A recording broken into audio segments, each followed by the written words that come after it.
Hi guys, welcome back to another video. Now today I thought I'd just share with you some of my thoughts on where the channel's going in the future and my current project on the channel, that is Stevo the Evo.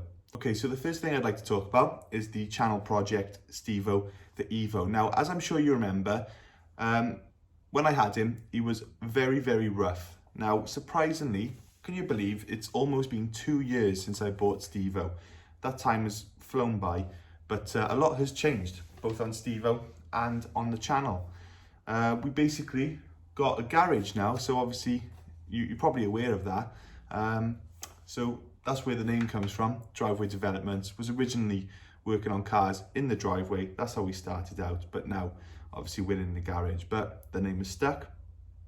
Now Stevo, the goal was always to just restore him to his former glory.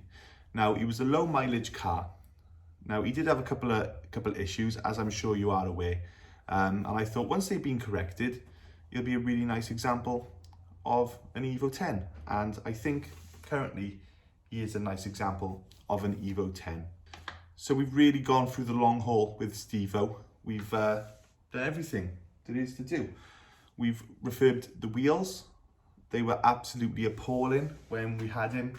The brakes have been done. We've had the horrible black paintwork corrected and put back to blue. What else have we done?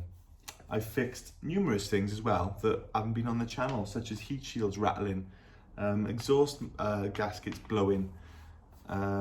We've fixed the gearbox. The SST transmission was giving us fault codes when I bought him, but we've managed to fix that.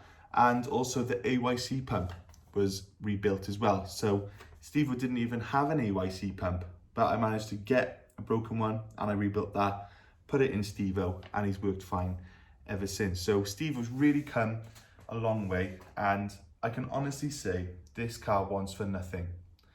Well, I say nothing. When we went to Simon Norton, as you're probably aware, we did run 400 horsepower approximately for a few pulls, but Simon did say that the fuel pressure was a little bit low, so we'd advise upgrading the fuel pump before we run full power. Now, a fuel pump's not a big job. You can probably change it in about half an hour, so that is the only thing Stevo needs. But even so, Simon tweaked the map and he is currently running very safe, and I'd estimate around 300 to 330, but all we actually need to get it up to 400 is that upgraded fuel pump. Now, we also did have some problems with the MAF, but that has been replaced, so hopefully that will be resolved when we take it back to Simon for some further testing. So yeah, that's just really Stevo.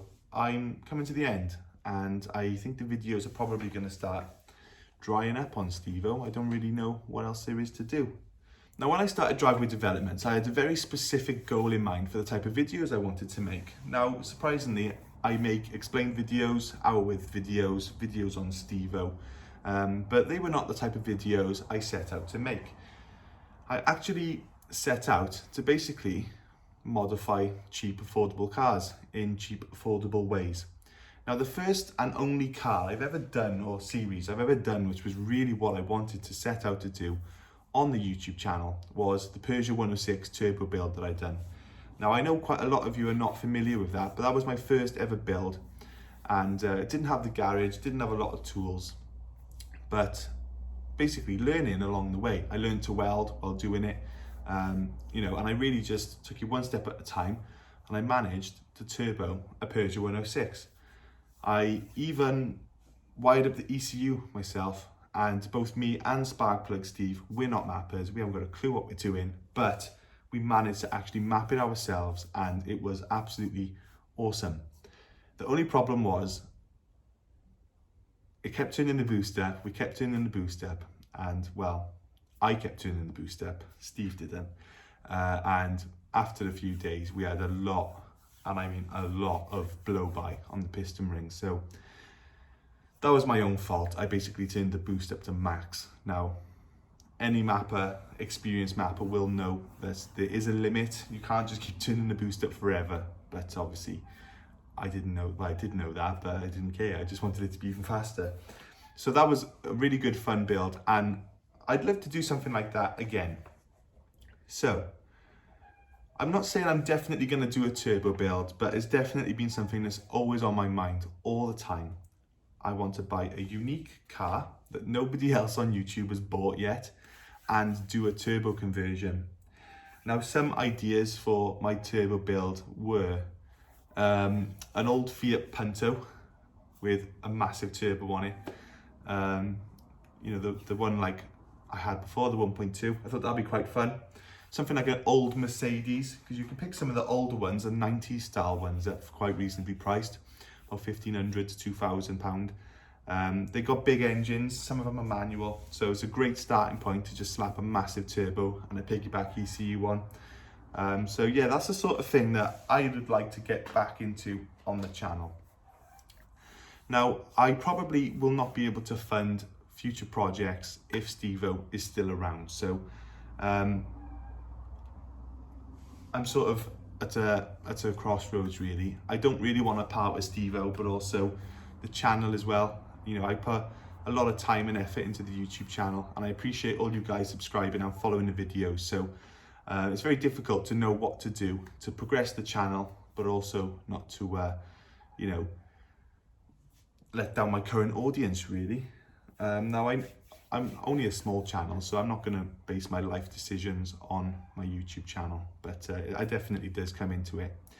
So that's basically what's on my mind.